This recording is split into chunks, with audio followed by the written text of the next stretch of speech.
Você sabe como a Bíblia é formada e organizada?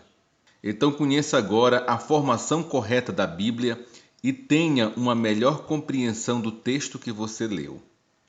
A Bíblia é um conjunto de livros que se divide em duas grandes partes e 9 grupos de livros.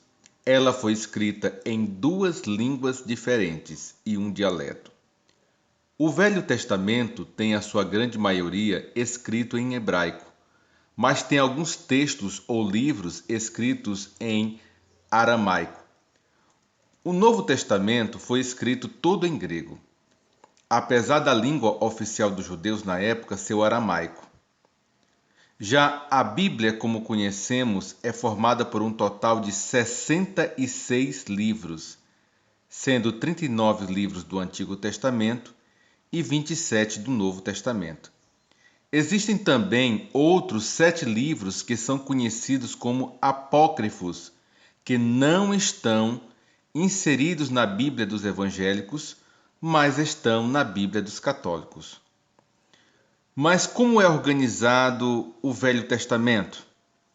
Olha, o Velho Testamento ele é organizado em 5 grupos de livros. Estes grupos de livros são categorizados pela tipologia dos livros e não pela ordem cronológica, ou seja, de tempo. O primeiro grupo de livro é o do Pentateuco ou Torá. Eles são os livros da lei. É composto pelos 5 primeiros livros que você vê ao abrir a Bíblia. E eles estão dispostos em ordem cronológica, ou seja, em ordem de tempo. São eles: Gênesis, Êxodo, Levítico, Números e Deuteronômio. O segundo grupo de livros são os históricos. Este grupo de livros é composto por 12 livros que relatam toda a história de Israel, desde a entrada até a conquista da terra prometida, Canaã. Também está em ordem cronológica.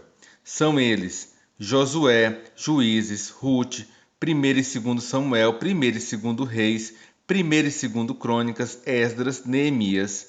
O terceiro grupo é o dos livros poéticos. Ele é composto por 5 livros, sendo estes escritos em forma de cânticos ou literatura poética. Estes são organizados cronologicamente e sim pela sua relevância, tá? São eles o livro de Jó, de Salmo, de Provérbios, de Eclesiastes e Cantares. O quarto grupo é dos profetas maiores. São 5 livros que relatam a história dos profetas que mais profetizaram na história de Israel. Estão expostos em ordem de relevância e não em ordem cronológica também. São eles Isaías, Jeremias, Lamentações, Ezequiel e Daniel. O quinto grupo do Antigo Testamento é dos profetas menores. Este é o último grupo de livros do Antigo Testamento e está dividido em 12 livros que contam a história e ministério de 12 grandes profetas, que são eles: Oséias, Joel, Amós, Obadias, Jonas, Miqueias, Naum, Abacuque, Sofonias, Ageu, Zacarias e Malaquias. E para finalizar, como é organizado o Novo Testamento? Quem já aprendeu como estudar a Bíblia conhece muito bem a formação do Novo Testamento. Este é formado por 4 grupos de livros, que são: o primeiro grupo é dos Evangelhos. Ele é composto por 4 livros que narram a passagem de Jesus na Terra, desde o nascimento, obra, ministério, redenção até a sua subida aos céus. São eles Mateus, Marcos, Lucas e João. O segundo é o histórico. O grupo histórico, apesar de ser grupo, mas é composto apenas por um livro, que conta a história dos apóstolos e a instituição da primeira igreja cristã na Terra, conhecida como a Igreja Primitiva. É ela o livro de Atos dos Apóstolos.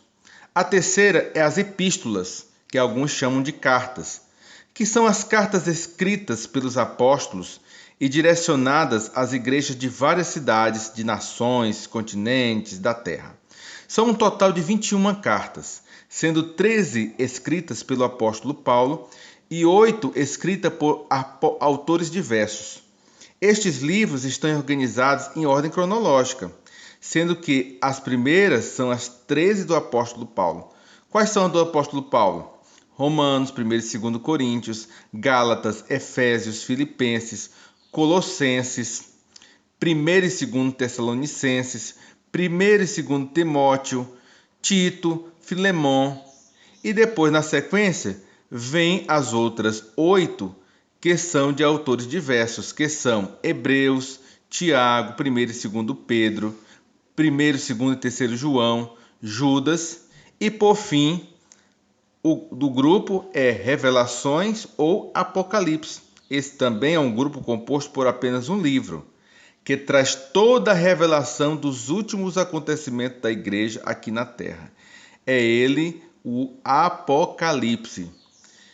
Então, a Bíblia é uma biblioteca de livros muito bem organizada e é de suma importância conhecer a sua formação.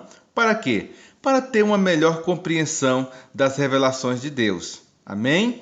Então que Deus te abençoe e te dê muito mais conhecimento bíblico e sabedoria. Fique com Deus.